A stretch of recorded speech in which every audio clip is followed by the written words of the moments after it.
Esta noite eu queria falar sobre os discípulos e o compromisso familiar. Compromisso familiar.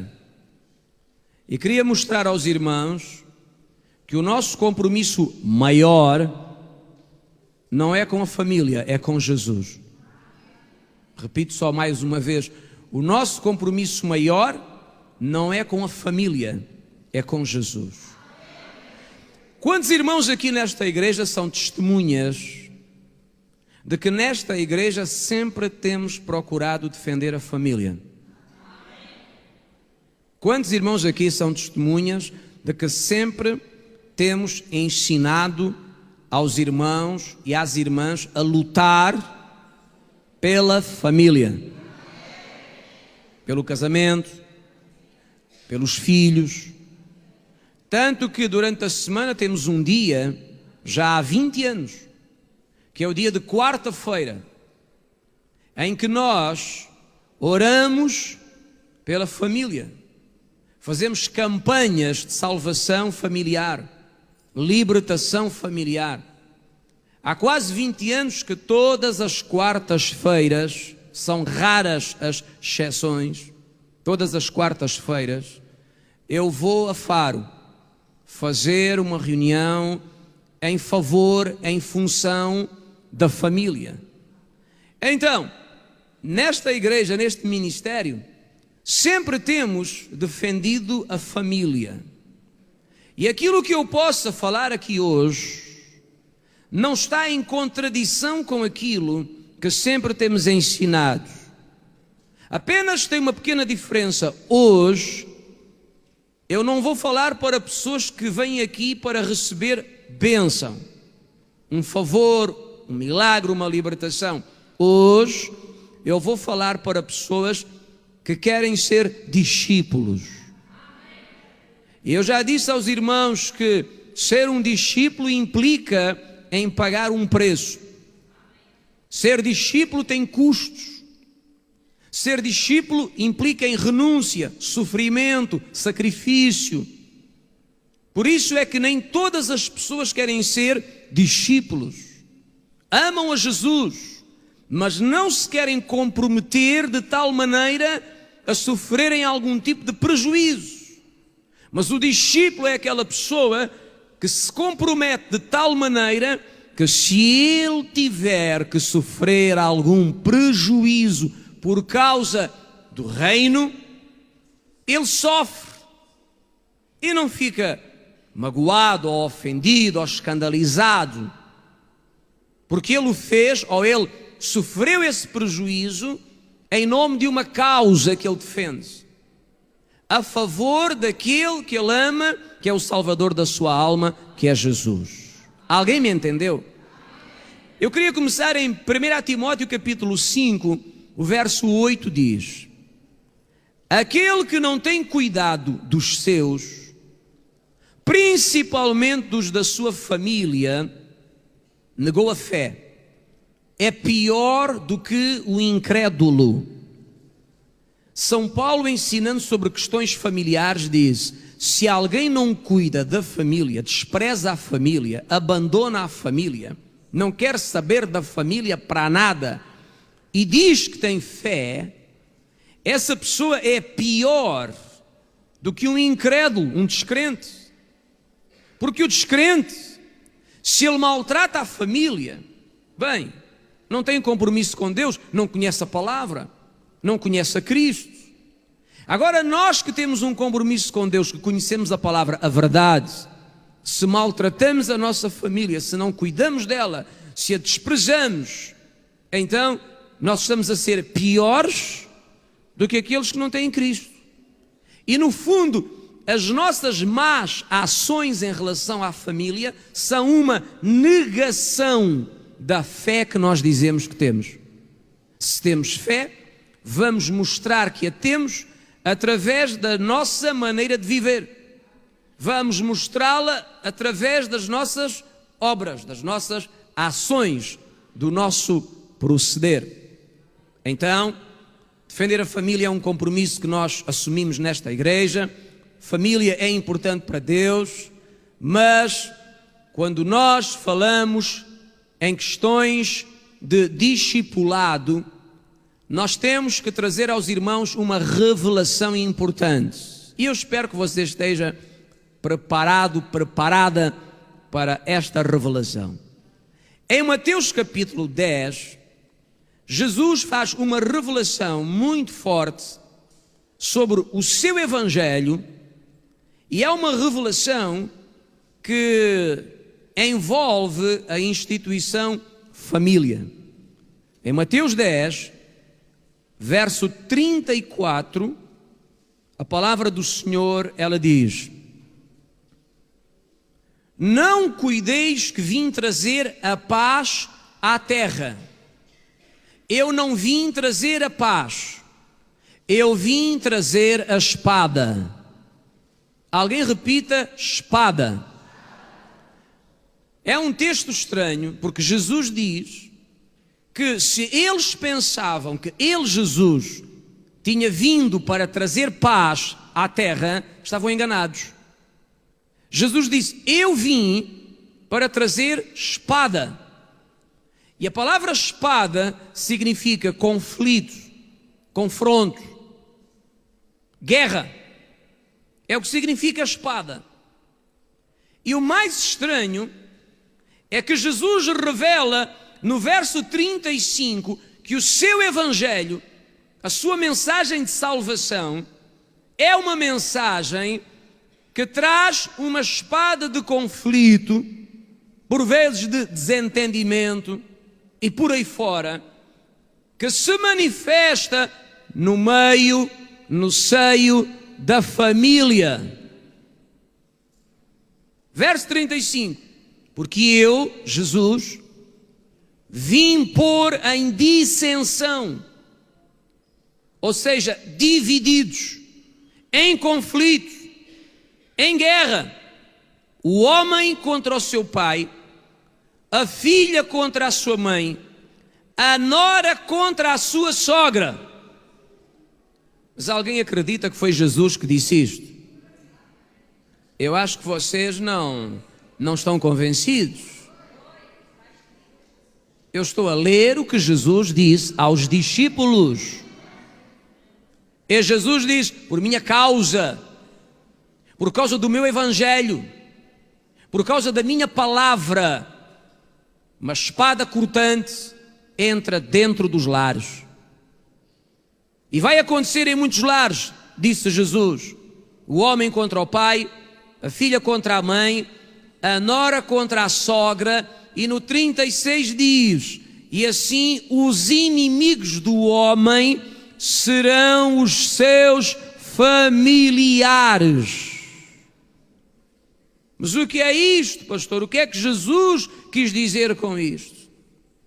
Jesus quis revelar que quando a luz entra numa vida, aqueles que na família são trevas não suportam a luz, na maior parte das vezes. E ao não suportarem a luz, estabelece-se um conflito, guerra, discussão, inclusivamente inimizade. E existem famílias que não subsistem. Existem lares que não aguentam a pressão do facto da revelação do evangelho ter entrado no seio desse lar. É uma palavra muito forte esta. Mas se os irmãos são discípulos ou querem ser discípulos, têm que entender que o compromisso maior de um discípulo não é com a sua família, é com Jesus, é com o reino, é com as coisas de Deus.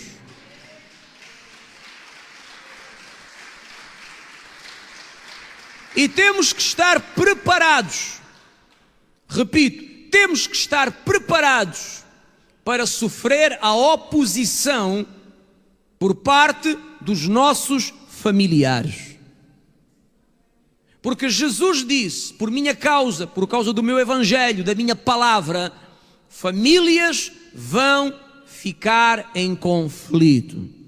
Bem, quantas irmãs aqui não entregaram a vida a Jesus e foram para casa cheias de alegria, dizendo que se sentiam diferentes e queriam a igreja e amar a Deus e conhecer mais da palavra, e encontraram no marido uma forte oposição. Encontraram nos filhos, encontraram no pai, na mãe, uma oposição tão violenta. Talvez lhes foi dito: estás fanático, lavaram-te a cabeça, não te deixo mais ir a essa igreja. E por vezes o conflito estala. E o que é que nós vamos fazer quando na nossa casa, no nosso lar, rebenta uma guerra por causa da convicção que temos em Jesus? Vamos viver a fé disfarçadamente? Vamos abandonar o caminho? Vamos fazer como alguns: deixamos de vir à casa de Deus para não parecer mal à nossa família? Para que exista paz na minha casa, eu deixo de ir à igreja.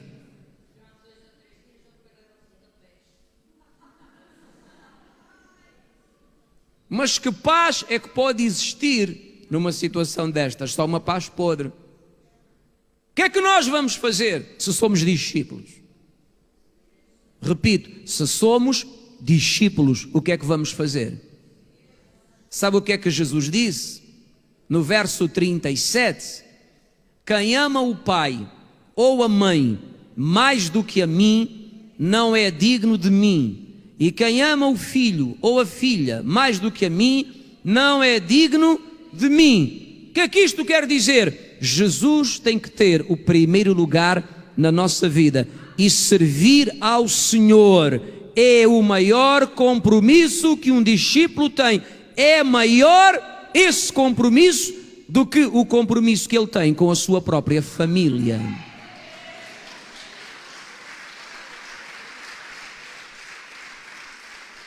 Os irmãos aqui sabiam que o Senhor Jesus não era uma pessoa de meios termos. Repito, Jesus não era uma pessoa de meios termos. Por isso ele disse uma vez: quem não é comigo é contra mim.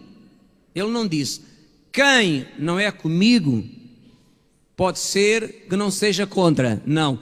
Jesus via as coisas assim: ou tu estás do meu lado, ou se não estiveres, estás contra.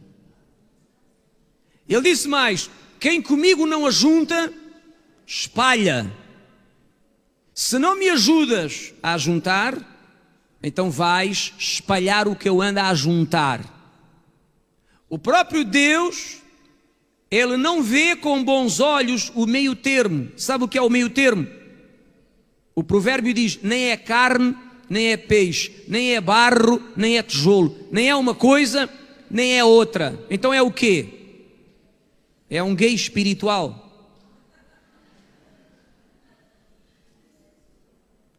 E Deus disse a uma igreja em Apocalipse: porque não és quente nem frio, vou-te vomitar da minha boca. Oxalá foras quente ou frio, mas como não és nem uma coisa nem outra, eu te vomito. Deus não gosta do meio termo: ou somos ou não somos, ou cremos ou não cremos, ou vivemos ou não vivemos, ou é sim ou é não. Agora, meio termo é o quê? E hoje nós vivemos muito meio termo. Deixamos de viver realidades absolutas, verdades absolutas, princípios absolutos. É tudo relativo.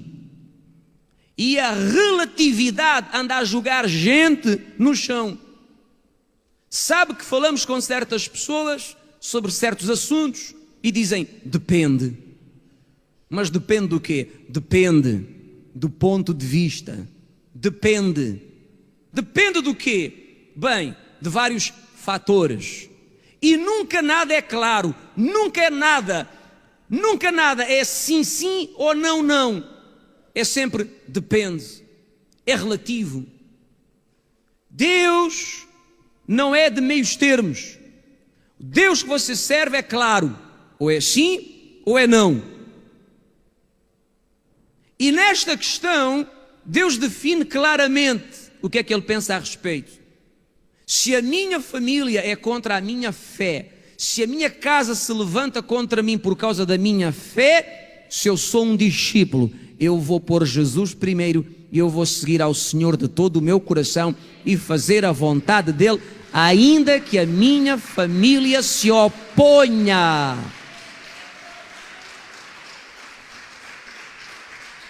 Alguém recebe isto? Perguntei se alguém recebe isto.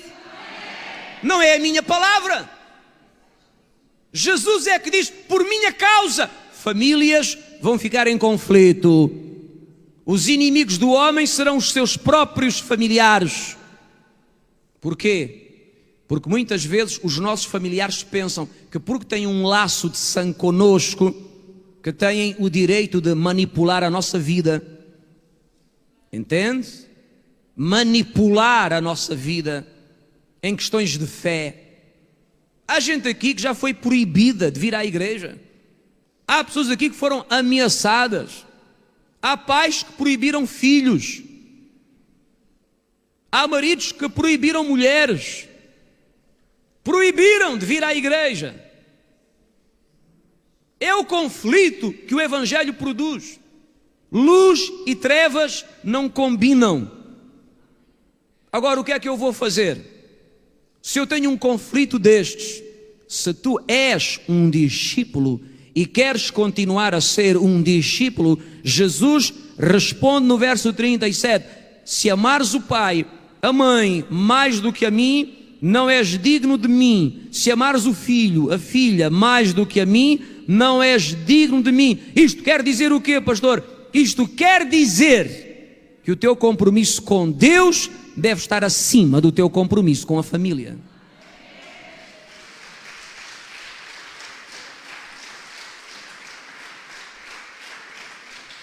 Alguém repita comigo, o maior compromisso de um discípulo é com Jesus e a sua obra. Os irmãos lembram-se que Abraão sofreu um teste por uma questão deste tipo. E Deus sempre quer ver, nas horas dos testes, qual vai ser a nossa resposta em situações como estas. Há gente que se acobardou, nunca mais veio à igreja, nunca mais serviu a Deus, porque um familiar é contra, falou mal, proibiu, ameaçou, porque o marido diz que se vai embora de casa, que vai arranjar uma outra. Será que não arranjou já? Será que não arranjou já? Abra o olho. Também digo aos irmãos, muitas vezes a igreja é a desculpa perfeita para certos malandros. Eu vou repetir, a igreja por vezes é a desculpa certa ou a desculpa melhor para certos malandros. Há malandros que andam a enganar as mulheres e quando elas começam a vir à igreja, quando elas começam a caminhar numa igreja assim, eles encontram a oportunidade de se apartar da mulher alegando que a fé que ela tem, a igreja onde ela vai, o perturba. Mas por vezes não é essa a questão. É que agora ele tem um bom argumento para largar a mulher e se ligar de vez àquela outra enfesada com quem ele anda.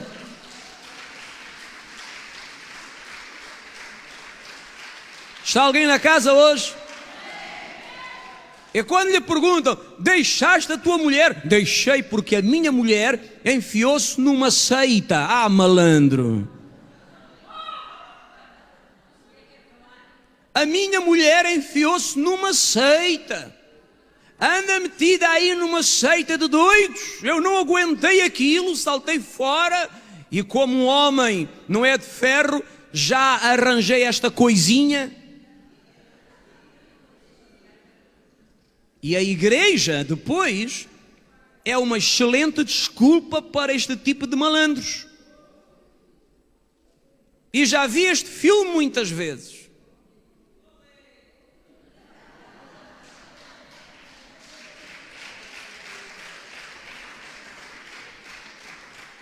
Alguém já viu o filme também? E o que é que nós fazemos? Oh irmãos, cada um faz o que quer. Nesta igreja ninguém é obrigado a coisa nenhuma. Aqui nem obrigamos as pessoas a fazer xixi, veja só. Ninguém é obrigado a nada.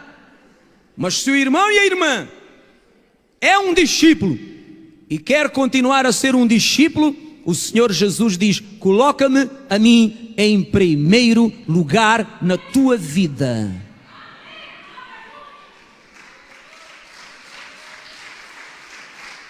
Há momentos de testes, há momentos de conflitos, há momentos em que a família se levanta como um inimigo feroz e quer nos roubar a fé e o compromisso com Deus. Agora, cada um de nós aqui é que sabe qual é a prioridade da sua vida, o que é mais importante para si.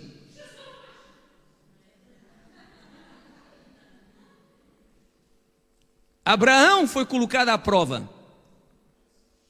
E Deus disse: dá-me o teu filho que tu amas. Alguém se lembra disso? E depois de Abraão ter oferecido o filho, quando estava pronto para o sacrificar, Deus disse: Abraão, não faças mal ao moço, porque eu vi que tu me temes. Deus viu, e Abraão teve que mostrar que o Senhor Deus continuava a ser a prioridade da sua vida. Deus quer ver qual é a prioridade da nossa vida. A prioridade da vida de um discípulo é Cristo, é servir ao Senhor. Os irmãos sabem quantas pessoas serviram a Deus enquanto não tiveram família? Faz-me lembrar aquele da parábola. Olha, a festa está pronta, vem, o Senhor te chama. Ah, não posso ir. Porquê? Casei-me, não posso ir à boda. Peço desculpa, mas não contem comigo. Quantas pessoas tiveram como prioridade servir ao Senhor, estar envolvidos nas coisas de Deus, até construírem família, até serem pais ou mães, até encontrarem um gajo perfumado, com pelos no peito, um brinco na orelha, umas calças de ganga que fala grosso, e diz ela: é o amor da minha vida. E raspou-se da presença de Deus. Deus quer que cada um de nós lhe mostre qual é a prioridade da nossa vida. E eu quero louvar o nome do Senhor pelos irmãos e pelas irmãs que estão aqui, que já enfrentaram os familiares ferozes, endemoninhados, que se levantaram contra vós, que falaram horrores, e vocês disseram: o meu compromisso maior é com Cristo, meu Salvador.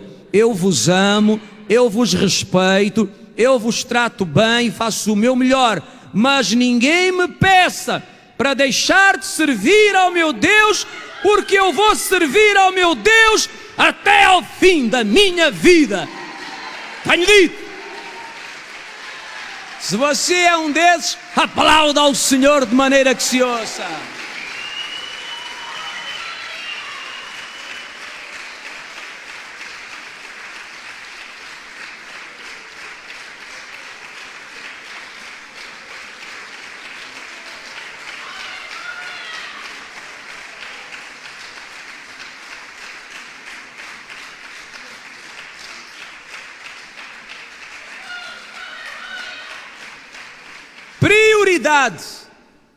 Prioridade.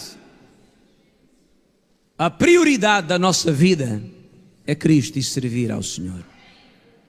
E é isso que Jesus deixa muito claro nesta conversa que ele tem com os seus discípulos. E sabe que por vezes há pessoas que se agacham perante os familiares. Há gente que cede à família.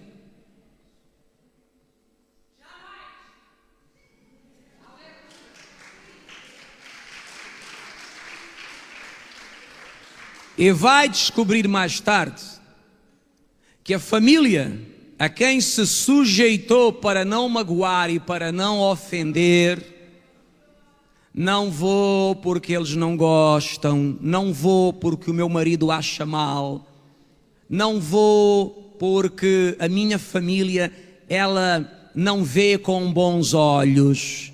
E o que acontece muitas vezes é que quando mais precisas, a família a quem te sujeitaste na vontade, simplesmente te abandona e diz: problema teu. Nós aqui temos uma máxima: cada um resolve os seus próprios problemas, resolve os teus.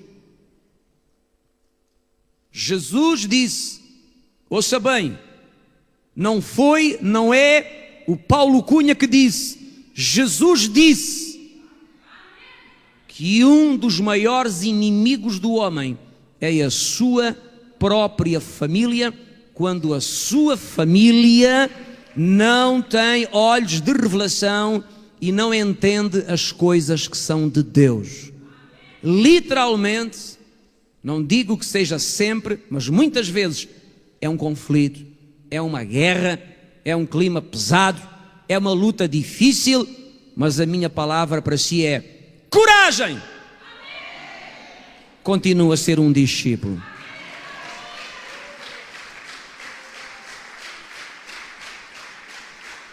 Eu não sei o que é que vai acontecer amanhã.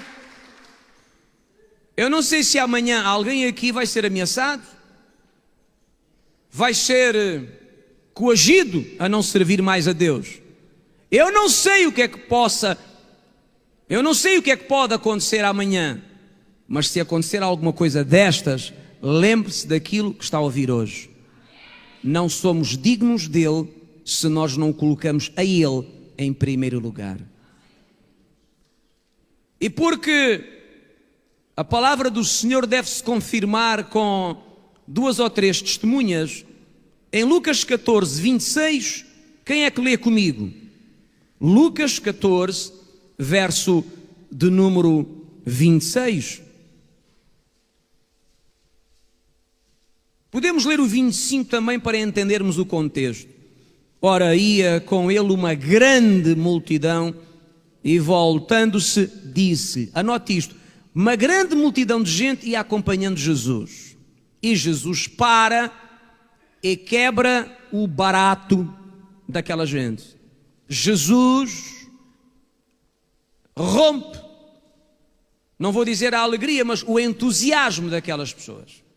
O que é que ele faz? Diz que Jesus, virando-se para a multidão, disse: se alguém vier a mim e não aborrecer o pai, a mãe, a mulher, os filhos, os irmãos, as irmãs e ainda também a sua própria vida, não pode ser meu discípulo.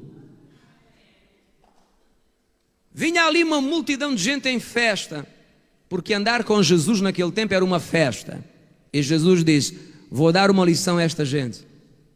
A grande parte deles são simpatizantes, são adeptos, alguns são curiosos, e eu vou dar uma lição de discipulado. Não podem ser meus discípulos aqueles que não aborrecerem. E esta palavra aborrecer não pode ser mal interpretada, porque há gente que por qualquer coisa aborrece a família, divorcia-se, abandona os filhos, a mulher, o marido, e diz: eu me aborreci em nome de Jesus. A Bíblia diz: se não aborrecermos a família, não podemos ser discípulos. O aborrecer aqui significa aquele que não fizer de mim, do meu reino, da minha obra, a prioridade da sua vida. Eu vou repetir.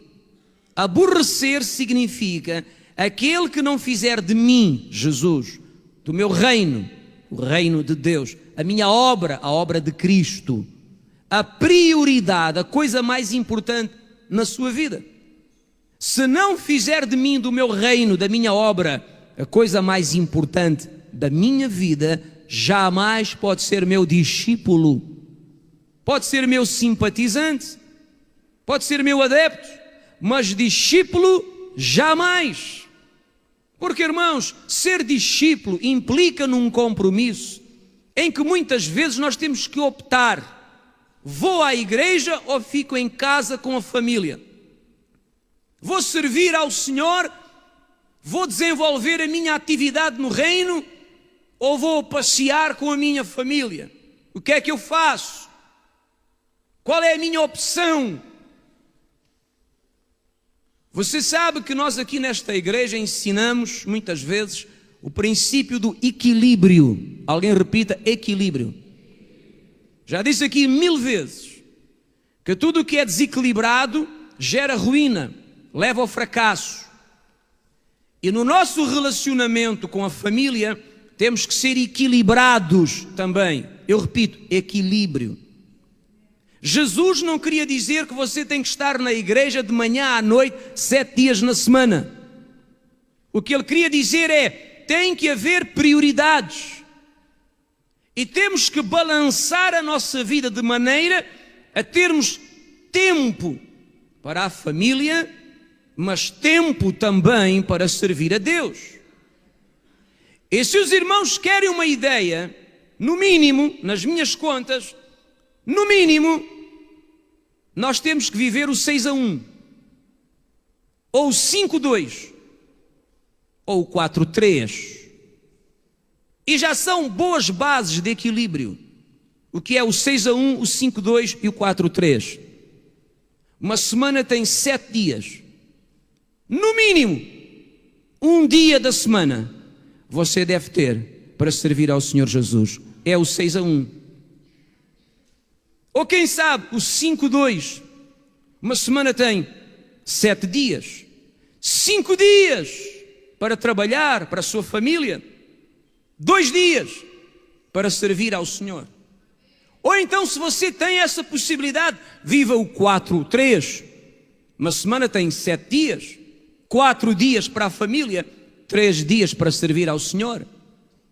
Mas não me venha dizer que você é um discípulo quando tem tempo para tudo, menos para servir ao Senhor, estar na igreja, alimentar-se da palavra, participar das reuniões, fazer alguma coisa para Jesus. Há gente que vem à igreja uma vez por mês e diz: eu sou um discípulo. Não é nada, é um simpatizante, é um adepto, gosta, mas discípulo não.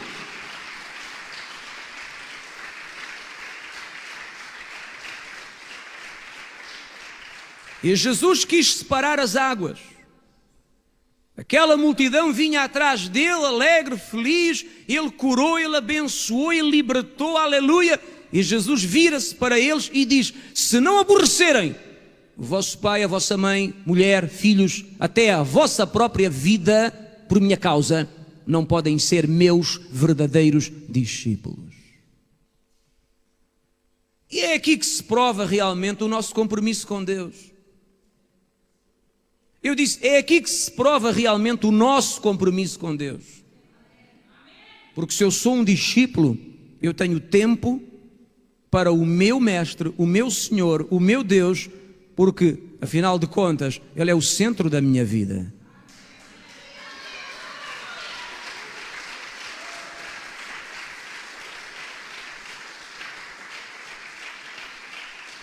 Jamais caia na esparrela de deixar de servir ao Senhor, de deixar de ter tempo para estar na presença de Deus, porque tem que cuidar da mulher, do marido, dos filhos, do cão, do gato, do periquito.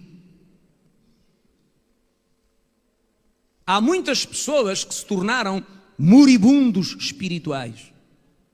Isto é o quê? São pessoas que espiritualmente estão mortas, vazias. Quando você se assenta com eles, eles falam de tudo, menos de Cristo, da palavra. Alguém já se apercebeu disso? Já lidou com gente assim? Você diz: como é que esta pessoa nunca fala de Deus, da palavra, da reunião? Fala de política, fala de desporto, fala de saúde. fala de tanta coisa, de Cristo nunca fala, tornou-se um moribundo espiritual. E os irmãos sabem bem que se o meu coração não estiver cheio de Cristo, a minha boca não fala de Cristo. Mas se o meu coração estiver cheio de Cristo e da palavra, a minha boca sempre vai acabar por falar de Cristo e da palavra, porque a boca fala daquilo que o coração está cheio.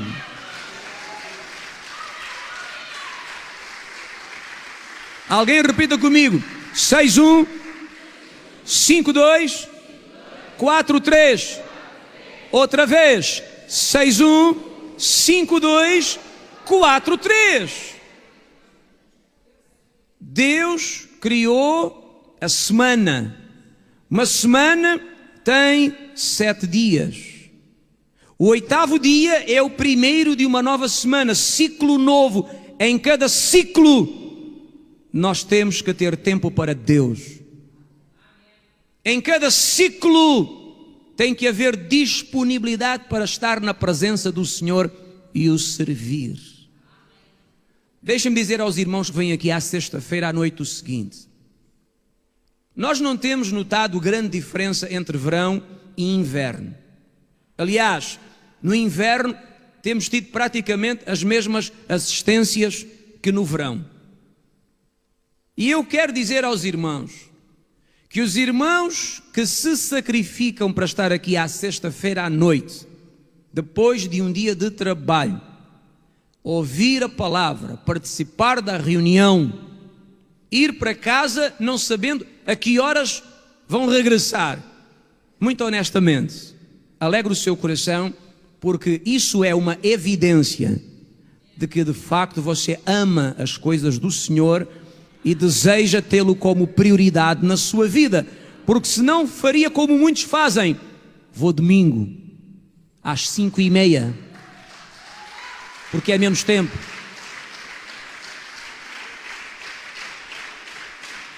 Uma vez discípulo, discípulo para sempre. E eu quero louvar os irmãos por essa atitude. Então Jesus volta a repetir o que Mateus escreveu: não pode ser meu discípulo aquele que não me põe primeiro. Jesus não estava a falar de destruir o casamento, despedir a mulher ou o marido, abandonar os filhos, nada disso.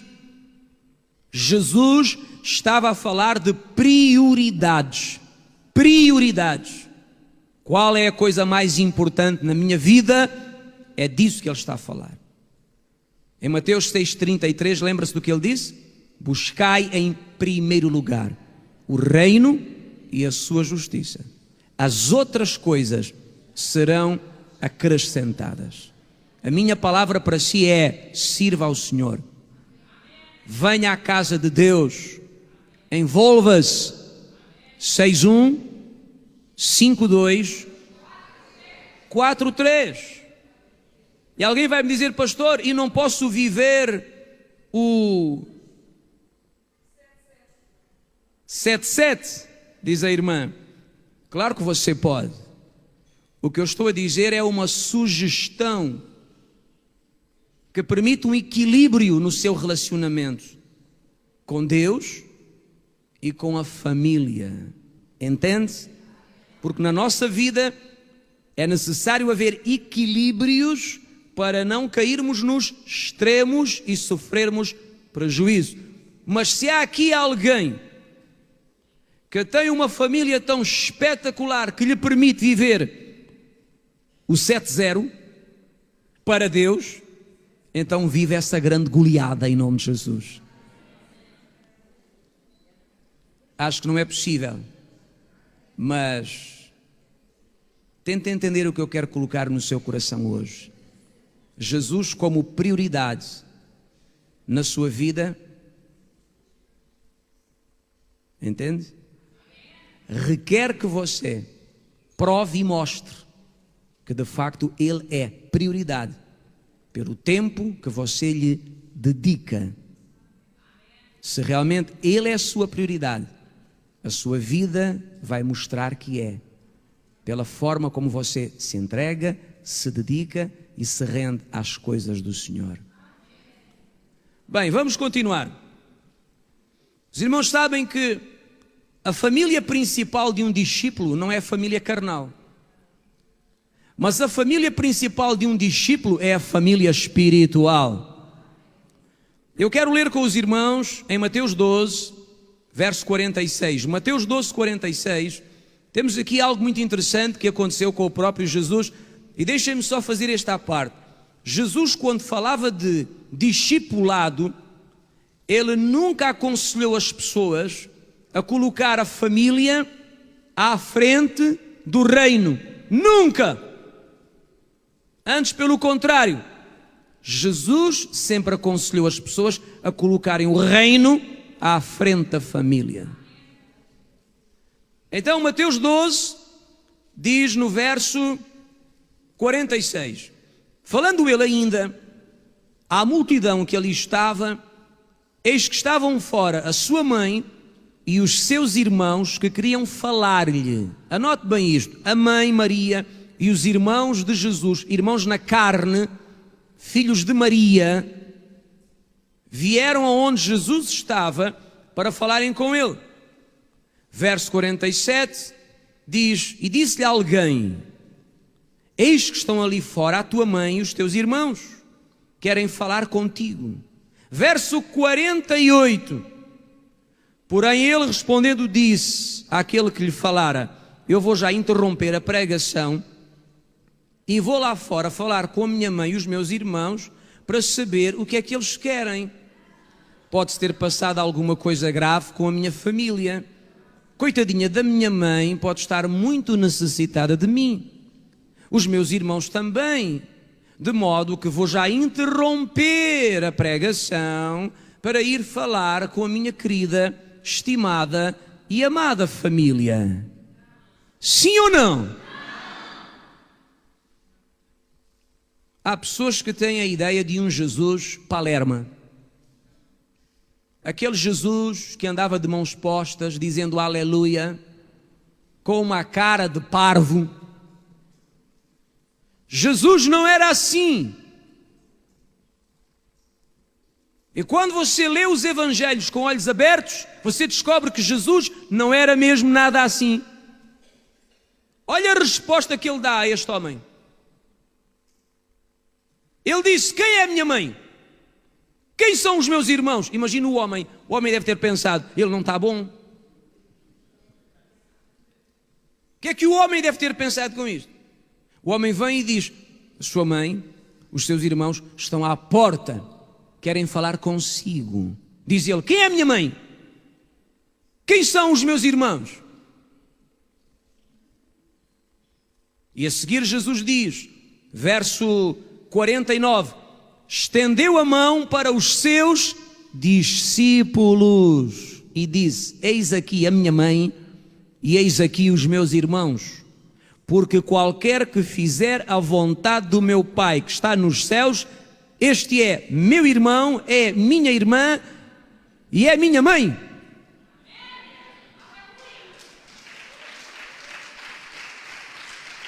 Está assim na sua Bíblia? A verdadeira família de um discípulo é a família espiritual, mais do que a família carnal. Vocês sabiam que a família carnal é temporária, mas a família espiritual é eterna? No céu vamos continuar juntos, quando viermos para a terra vamos continuar juntos, porque a família espiritual é uma família eterna. A família carnal não é eterna. No dia que saímos daqui, acabou-se a família carnal. No dia que eu for embora desta terra, deixarei de ser pai, deixarei de ser marido, deixarei de ser filho. Eu serei apenas filho de Deus, herdeiro de Cristo e co-herdeiro com Cristo. E a minha família será uma família de um pai e de um número incontável de irmãos e irmãs. Família espiritual. A família carnal é só para esta terra. Quando saímos daqui, acabou-se. Ninguém pense que chega ao céu e vai estar com o seu marido, Algumas oram: ó Deus, o meu marido já foi há 5 anos, tu não permitas que ele arranje outra aí no céu. Eu quero chegar ao céu e tê-lo de volta só para mim. Ó sua doida.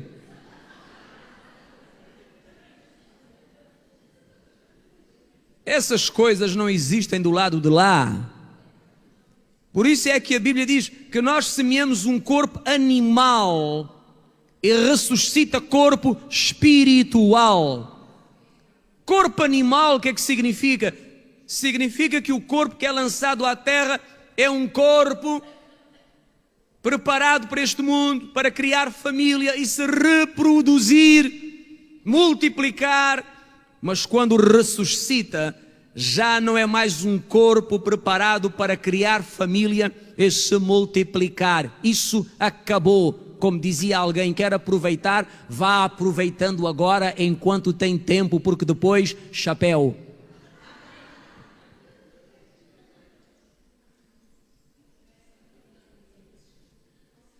E eu queria dizer isto abertamente aqui aos irmãos. Uma das evidências de um discípulo é que ele consegue dar-se tão bem ou melhor.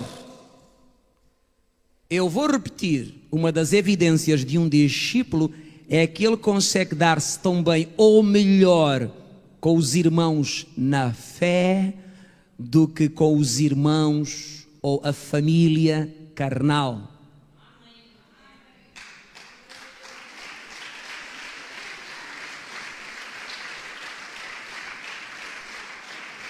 É sinal de discípulo, por causa da identificação.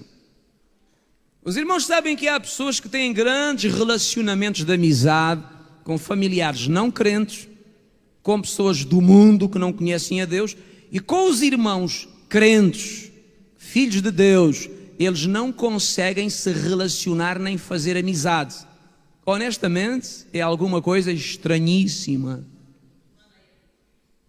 Porque para um discípulo, a família espiritual é a sua verdadeira família, mais do que a família carnal.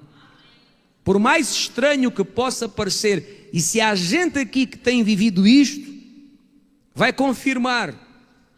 Nós conhecemos irmãos e irmãs e conseguimos criar uma afinidade de relacionamento com pessoas que nós nunca convivemos, que não nos são nada, e conseguimos nos relacionar e conviver e estar juntos numa ligação tão forte, por vezes ligações mais fortes do que temos tido com os nossos familiares de carne e sangue.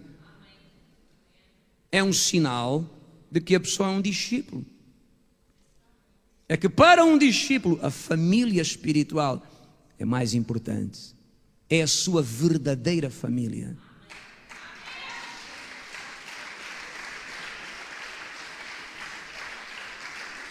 Alguém vai me dizer assim: oh pastor, mas Jesus é que disse isto da mãe e dos irmãos porque ele não tinha família.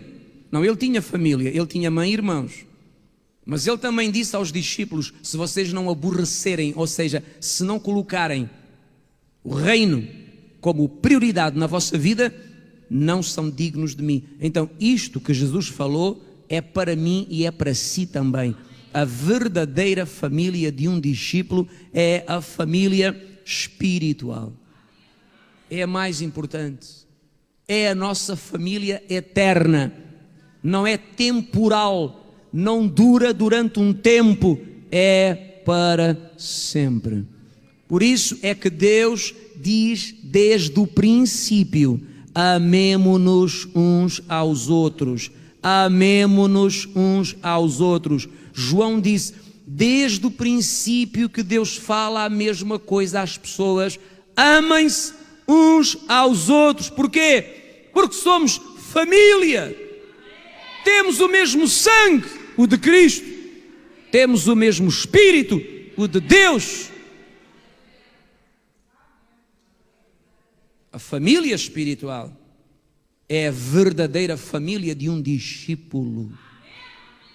Mais do que a família carnal, porque o compromisso maior de um discípulo é com Cristo, mais do que com a sua família.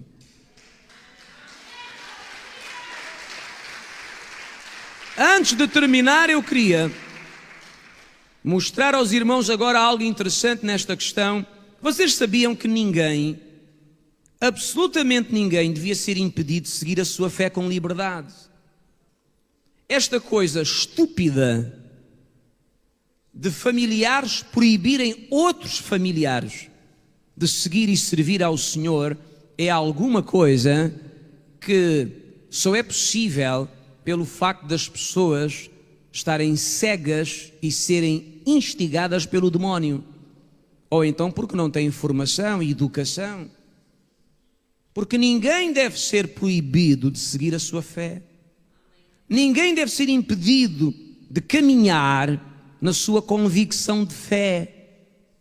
Mas infelizmente nós vivemos no meio de uma sociedade que fomenta isto. E há gente que é proibida de seguir a sua fé, de vir à igreja, de servir a Deus. Há pessoas que são ameaçadas, são agredidas por familiares. Por familiares. Bem, sabe o que é que São Paulo ensinou em 1 Coríntios capítulo 7? Será que nós nos devemos sujeitar àqueles que nos querem impedir de servir ao Senhor e seguir a nossa caminhada de fé? 1 Coríntios 7, a Bíblia diz, no verso de número 13,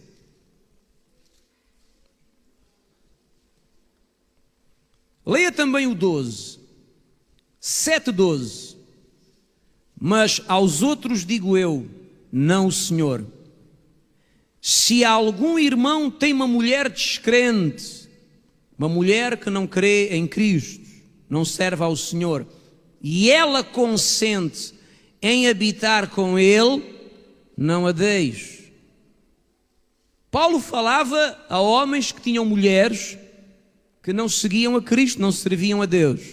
E Paulo diz, a tua mulher não é comprometida com Deus, mas não te impede de seguires a tua fé, vive com ela, vive um 6-1, um 5-2, um 4-3, mas não a abandones.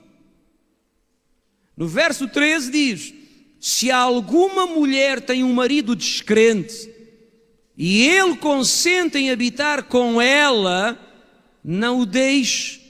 Paulo diz agora o inverso. Se uma irmã tem um marido que é descrente, é incrédulo, não quer servir ao Senhor, mas não proíbe a mulher de caminhar na fé, Paulo diz, não o deixes. Vive o 6-1, o 5-2, o 4-3. Mas continuem. Verso 14. Porque o marido descrente é santificado pela mulher, e a mulher descrente é santificada pelo marido. De outra sorte, os vossos filhos seriam imundos, mas agora são santos. O que isto quer dizer é que o crente traz a proteção de Deus para o descrente, por causa do relacionamento familiar.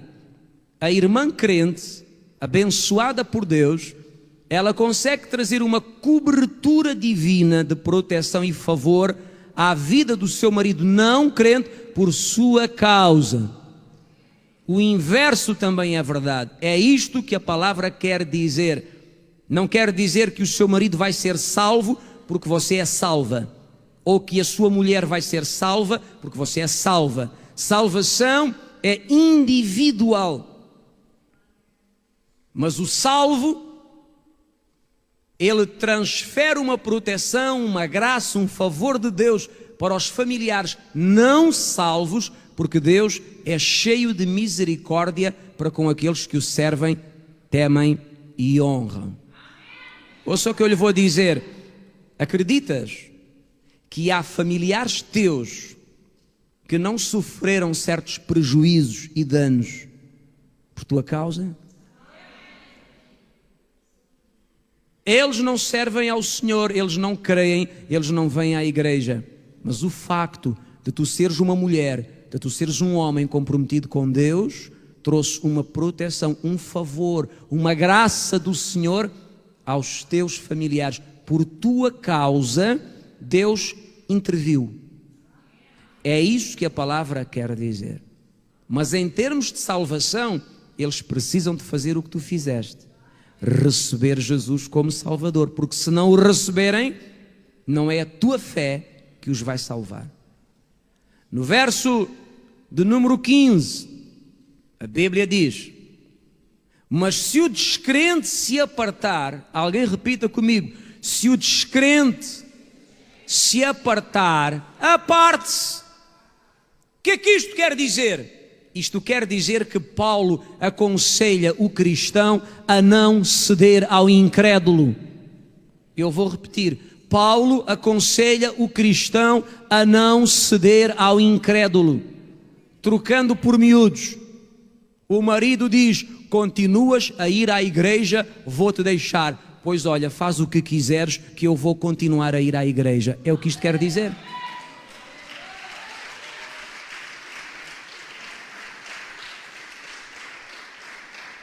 Se continuas nessa igreja, nenhum tostão meu entra aqui em casa. Então, se não queres dar nada, não dês, mas eu vou continuar a seguir a Jesus, a ir à igreja. É o que isto significa. Se o descrente se quiser apartar, ou seja, se quiser ir embora, que vá! Pastor, não costumas pregar isso? Eu comecei a mensagem dizendo: esta igreja sempre defende a família. Oramos pela libertação e salvação das famílias. Mas hoje estou a falar para pessoas que querem ser discípulos. Estou a falar para pessoas que querem um compromisso maior com Deus. E os irmãos têm que saber disto, porque isto é a palavra do Senhor. Porque por vezes dizemos às pessoas: ah, sim, Deus compreende, fique em casa, irmã, fique em casa, irmão, não venha mais, é melhor sim, para evitar problemas, não venha. Não venha, não venha. O que é mais importante? Salvar a casa, salvar o lar ou salvar a alma? O que é mais importante? O meu compromisso com Deus ou o meu compromisso com a minha família? Eu estou a abrir a Bíblia consigo. Eu não estou a dar opiniões. Eu estou a ler-lhe a palavra. São Paulo diz: se o descrente se quiser apartar, ou seja, se aquele que não é crente quiser ir embora, se ele disser: não consinto viver com alguém que tem esse tipo de fé, então ele que vá. É o que São Paulo diz. Então ele que se aparte, ele que siga o seu caminho. Mas tu continua servindo ao Senhor com fidelidade, olhando para Jesus, fazendo o teu melhor.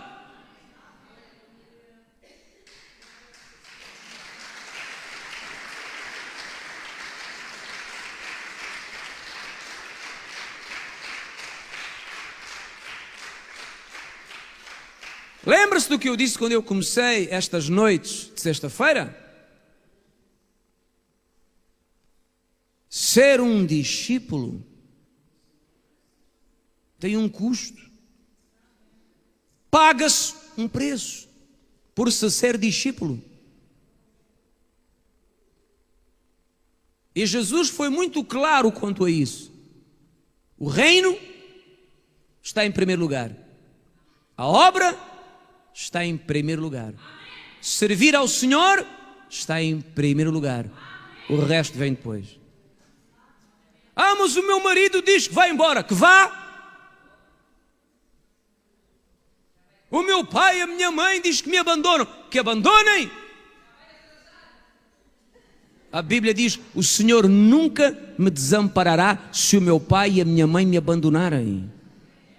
Nunca te deixarei, nunca te abandonarei, diz a palavra do Senhor. Se queremos ser discípulos, precisamos entender este princípio. A seguir a Bíblia diz: Porque neste caso o irmão ou a irmã não está sujeito à servidão. O que é que isto quer dizer? Eu não tenho a obrigação de estar debaixo de uma servidão humana que me proíbe de servir ao meu Deus. Não, a Bíblia diz, não fostes chamados para a servidão. Não temos a obrigação de viver isso. Não querem, não queiram. Quero eu. Proíbem? Não. Eu continuo a servir a Deus. Ah, mas isso é falta de respeito. Não, falta de respeito é proibir o marido, a mulher, o pai, a mãe, o filho, a filha de seguir a Jesus, servir ao Senhor, ir à igreja. Isso é que é falta de respeito. É um atentado à dignidade de uma pessoa.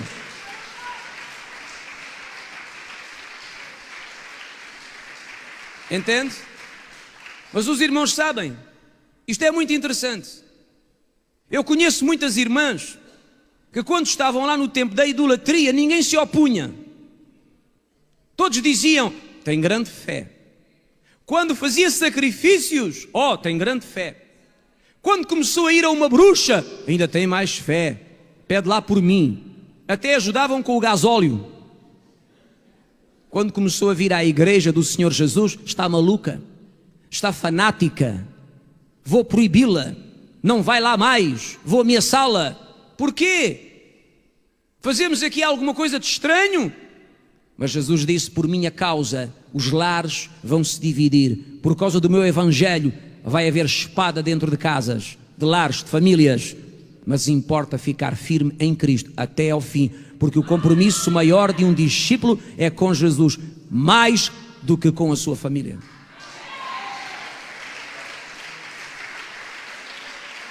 Alguém repita, o meu compromisso maior é com quem?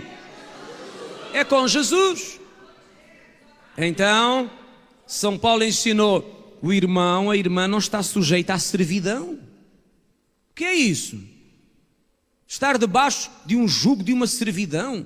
Não pode cultuar ao Senhor, não pode servir a Deus, não pode ir à igreja. Que servidão é essa? Agora também digo a vocês, é necessário ter coragem para viver isto. E eu conheço pessoas que tiveram a coragem de viver isto. Conheço pessoas que não tiveram e conheço pessoas que tiveram. E há gente aqui a dar-me sinal de que teve coragem para viver este princípio. Não é fácil opor-se à família quando eles querem proibir a sua caminhada. Mas seja um discípulo, uma vez discípulo, discípulo para sempre, meu irmão. Não volte atrás. Maior é aquele que está consigo.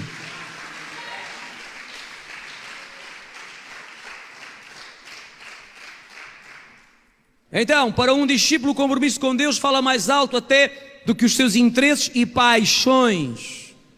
Deixe-me soltar mais uma pequena bomba aqui. 2 Coríntios 6,14. O jugo desigual é errado. Aceitá-lo também revela o nível de interesse pelo discipulado. Se alguém quer ser um discípulo, como é que vai unir a sua vida a alguém que não tem a mesma experiência com Deus, a mesma fé, o mesmo conhecimento das coisas espirituais que essa pessoa tem? Em 2 Coríntios 6,14, não vos prendais a um jugo desigual com os infiéis. Que sociedade tem a justiça com a injustiça? Que comunhão tem a luz com as trevas? O que é um jugo desigual? São dois bois que têm peso e força diferente. E quando estão na parelha, quando estão juntos para trabalhar e lavrar, o mais forte é sobrecarregado, porque faz o seu trabalho e ainda tem que fazer o trabalho do mais fraco. Isto é chamado o jugo desigual. No tempo da lei, Deus dizia que não queria jugo desigual. Na agricultura, o lavrador sabia que quando tinha que lavrar a terra, tinha que emparelhar animais de tamanho e peso similar para não subcarregar um deles. Mas este princípio é válido para os relacionamentos. E a Bíblia diz: não vos ajunteis a um jugo desigual. Isto é o quê?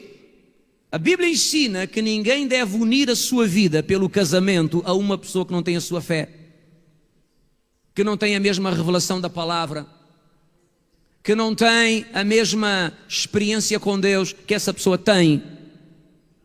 E ouça, um discípulo tem um compromisso maior com Cristo do que com os seus interesses e as suas paixões. Se alguém é discípulo de Cristo, é capaz de esperar o tempo certo ou esperar a hora de Deus para que apareça a pessoa certa ou alguém pelo Espírito Santo com quem vai unir a vida para viver a mesma fé, a mesma experiência, a mesma convicção da palavra do Senhor. Quando uma pessoa une a sua vida a alguém que não é salvo, que não tem Cristo, que não tem uma experiência com Deus, eu pergunto: que discípulo é esse? É discípulo das suas paixões, é discípulo dos seus interesses, é discípulo da sua carnalidade, mas não de Cristo.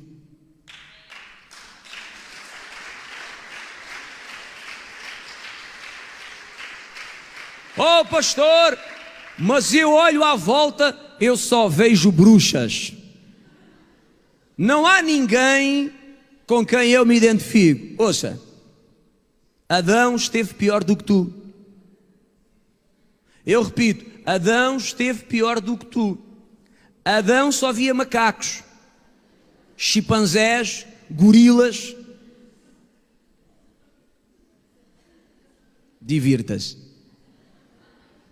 E Deus disse: não é bom que o homem esteja só.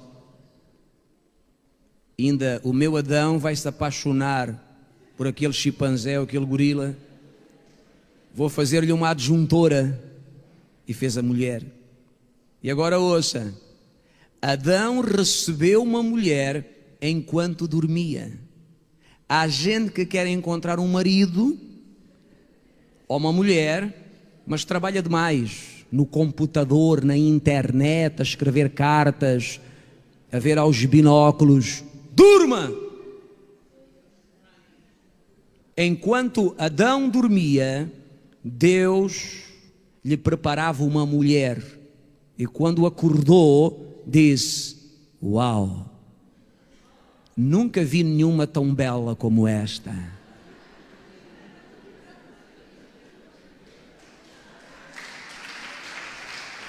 Osso dos meus ossos, carne da minha carne. E Deus os casou. Alguém aqui acredita no princípio de descansar no Senhor? Pedi e dá-se-vos-á. Não é assim que diz a palavra? A Bíblia diz: aquele que se deleita no Senhor, Ele lhe concederá os desejos do coração. Há gente que trabalha tanto à procura, e quanto mais procura, menos acha. Peça e descanse. Não estou a dizer para descansar no sentido de não fazer literalmente nada. Descansar é confiar, é crer que o Senhor suprirá a sua necessidade. Alguém sabia que para muitas pessoas casar é uma necessidade? Há poucos celibatários entre nós. São poucos os eunucos de ventre. Entenderam o que eu disse? Acho que não. A grande parte deste pessoal aqui precisa de se casar. Estou a falar de pessoas não casadas ainda. Não têm dom de ficarem solteiros. Não têm dom, chamada, de serem celibatários. Isso é o quê? São aquelas pessoas cujo material não funciona. Já veio assim de fábrica. São pessoas que não trazem essa função ativada, aquilo vem desativado. Entendem? Não funciona, não trabalha. não têm interruptor para ligar, são mesmo assim. Jesus disse que são os eunucos, que nascem assim, são pessoas que trazem esse dom. Paulo também falou disso. Mas se alguém não tem esse dom, tem que se casar, mas não anda aí desesperado a amaranhar pelas paredes.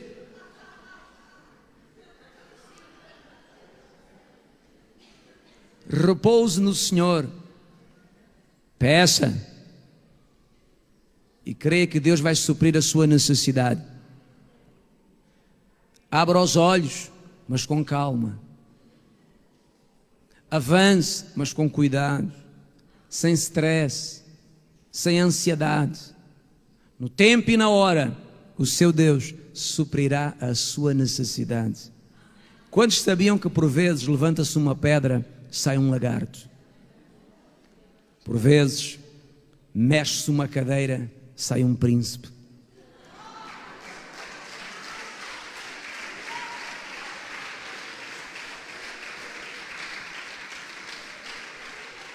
Como é possível que eu nunca reparei? Nunca reparou porque estava transformado num sapo. Agora é um príncipe. Discípulos têm um compromisso maior com Deus do que com as suas paixões. Sabem quantas pessoas já me disseram que querem servir e seguir ao Senhor e Jesus é tudo para mim, é a paixão maior da minha vida, até conhecerem uma fulana com umas curvas, que não quer saber de Deus para nada, raspam-se rapidamente, falando outras línguas.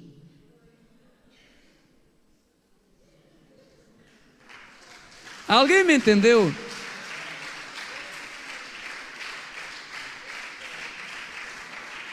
Jugo desigual é errado. Quer que eu lhe diga o quê? Jugo desigual é errado. No mínimo, ganha a pessoa para Jesus e depois ganha a pessoa para si. Mas a Bíblia é clara quanto a isso. E diga a vocês, discípulos preferem esperar mais tempo do que unir a vida a uma pessoa que não fala a mesma língua que eles falam, que não tem a mesma prioridade na vida que eles têm. Discípulos não conseguem viver isso, porque o compromisso com Deus é muito maior. Ouça, pode ser, sei lá, um cromo arco-íris, brilhante, esplendoroso. A carne pode puxar, mas o coração diz, o meu compromisso maior é com Jesus, não vou perder o que eu tenho, não vou perder o que eu tenho na minha vida por um relacionamento com alguém que hoje é isto tudo e daqui a uns anos está todo enferrujado, todo torto, todo cheio de caruncho. Não, o meu compromisso com Deus é melhor, é maior, é superior e Deus vai suprir a minha necessidade.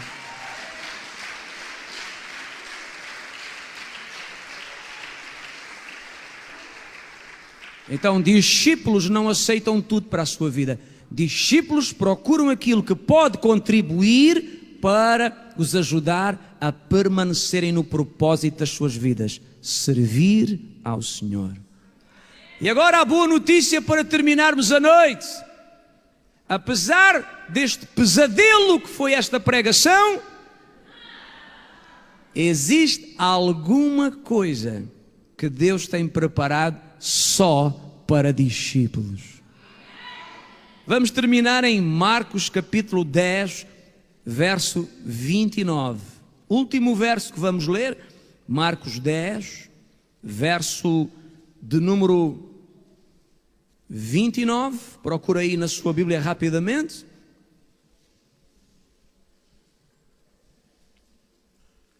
E Jesus respondendo disse, em verdade vos digo, que não há ninguém que tendo deixado a casa, os irmãos, as irmãs, o pai, a mãe, a mulher, os filhos, os campos, por amor de mim e do Evangelho, eu já expliquei isto.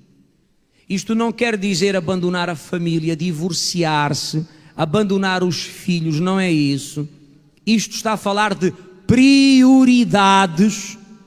Olha o verso de número 28. Pedro começou a dizer, eis que nós tudo deixamos e te seguimos. Olhe para mim agora rapidamente. Quando Pedro começou a seguir Jesus, você acha que ele estava todos os dias em casa? Você acha que Pedro estava todos os dias em casa quando começou a seguir Jesus, como estava antes de o seguir? Jesus viajava de cidade em cidade, de aldeia em aldeia, os discípulos iam com ele. Vocês imaginam durante quanto tempo, naqueles 3 anos e meio, a mulher de Pedro ficou sozinha em casa com os filhos e com a sogra dele, que tinha febre? Imaginas? Talvez aquela mulher queixou-se, mas o meu marido estava sempre em casa e agora tem que andar com Jesus de um lado para o outro. E Pedro disse: Senhor, deixamos tudo para te seguir. Senhor, este ano que passou, passei mais tempo na estrada contigo do que na minha casa com a minha família. Prioridades. Pedro estava a dizer: sacrificamo-nos para estar contigo durante este tempo. Prejudicamos o nosso negócio, a nossa vida para estar contigo. Conseguem me entender? Não é agarrar isto e dizer: Deus diz para deixar a família. Vou para a igreja de manhã, à tarde, à noite e de madrugada. E se a minha família disser alguma coisa, eu largo-os. Não é nada disso. Equilíbrio. 615243. Alguém repita: 615243. Equilíbrio. Deus não quer destruir lares, famílias, casamentos. Deus quer abençoar as famílias. Estamos a falar de prioridades. O que é mais importante, o que eu ponho acima, aquilo pela qual eu me sacrifico. E Jesus diz: olha, Pedro, eu sei o que tu tens feito, o teu sacrifício, o teu empenho, a tua entrega, a tua renúncia, mas eu te digo, não há ninguém que tenha deixado casa, irmãos, irmãs, pai, mãe, mulher, filhos, campos, por amor de mim e do Evangelho, que não receba 100 vezes tanto. Já neste tempo, em casas, irmãos, irmãs, mães, filhos, campos, com algumas perseguições, e no século futuro a vida eterna. O que é que isto significa? Isto significa que Deus recompensará os discípulos que têm como propósito colocar o reino como prioridade nas suas vidas. Ouça bem o que eu lhe vou dizer. Receba isto no seu coração. Há pessoas que de facto passam imenso tempo com a família, a mudar fraldas, a dar injeções, a dar supositórios, comprimidos, a fazer pensos. Entende? Há outros que, por servirem ao Senhor, passam menos tempo com a família, mas o tempo que passam com a família é um tempo cheio de saúde, cheio de alegria, cheio de vigor, cheio de benefícios e favor do alto. Entendeu a diferença? É disto que Jesus está a falar. Existem pessoas que dão ao reino o pior do seu tempo e da sua disponibilidade, porque têm que estar com a família. Aparecem na casa de Deus quando o rei faz anos. Há pessoas de raiz evangélica que se tornaram parecidos com aqueles que vão à igreja 3 vezes.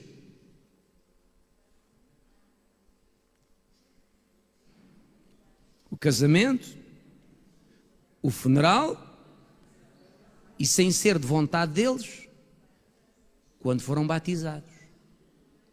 3 vezes. Há muita gente assim. Ah não, a minha família. De facto tem muito tempo para a família. O problema é que quando começa a faltar a bênção de Deus, e olhe que há tempo para tudo. Inclusivamente há tempo para começar a faltar a bênção de Deus. E um fica doente, e o outro está com problemas de coração, e o outro rebentou-lhe as hemorroidas.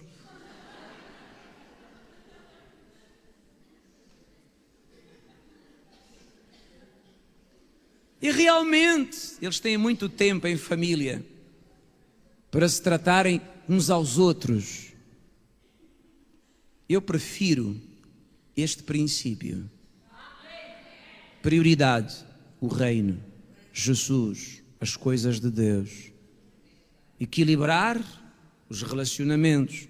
6-1, 4-3, 5-2. Mas com uma certeza. O meu Deus é Deus para me dar 100 vezes mais em tudo o que eu sacrifico para Ele. Deus nunca fica a dever nada a ninguém. É princípio divino.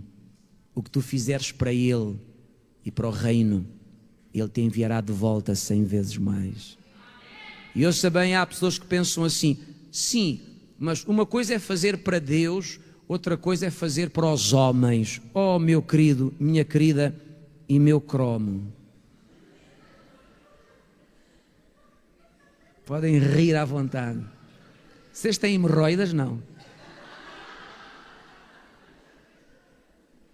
O que nós estamos a fazer aqui hoje, alguém que olhe para mim, nós não estamos a fazê-lo ao pastor. Nós estamos a fazê-lo ao Senhor. Deus vê, Deus lê. Então diga 100 vezes mais. E eu pergunto para terminar esta reunião: 100 vezes mais é para toda a gente? Você sabe quantas pessoas eu encontro a gritar 100 vezes mais para mim? Eu chamo à existência 100 vezes mais. 100 vezes mais. 100 vezes mais é para aqueles que, ao colocar o Senhor em primeiro lugar, se sacrificaram por Ele. Gente que hoje podia estar em casa a dormir, a roncar que nem um porco espinho, e veio para aqui e vai dormir menos. Amanhã tem que trabalhar, mas veio à igreja, é sexta-feira, eu vou comer uma palavra dura, eu vou me alimentar de uma palavra forte, eu vou animar os meus irmãos, vou encorajar o meu pastor, vou à casa de Deus. Ó meu irmão, minha irmã, Deus vê, Deus lê, e a Bíblia diz 100 vezes mais. 100 vezes mais. Há gente que veio de longe para estar aqui, 100 vezes mais. Há gente cansada, o corpo dói, ainda dizem amém, aleluia, batem palmas, 100 vezes mais. Não há ninguém, disse Jesus, não há ninguém que, tendo deixado para trás alguma coisa por minha causa, não receba em relação àquilo que deixou 100 vezes mais. E isto não é para toda a gente, é para discípulos. Há aqui alguém que é discípulo? É para si, é para si, é para si, é para si. Então deixe-me terminar. Ama a sua família, cuide da sua família, trate bem a sua família, não contribua para destruir a sua casa, o seu lar, o seu casamento, o seu relacionamento com filhos, mas se o quiserem colocar debaixo de servidão a si, minha irmã, a você, meu irmão, a ti, meu jovem, São Paulo disse: não permitas que a tua vida fique debaixo de servidão. Segue a Cristo, serve ao Senhor. Se te abandonarem, abandonaram. Se te deixarem, deixaram. Se forem embora, foram, disse São Paulo. Mas o Senhor cuidará de ti e o Senhor vai suprir as tuas necessidades, porque quando somos discípulos convictos, podemos ter a certeza, jamais seremos desamparados pelo Mestre. Louva ao Senhor por isso. Eu repito, o meu compromisso maior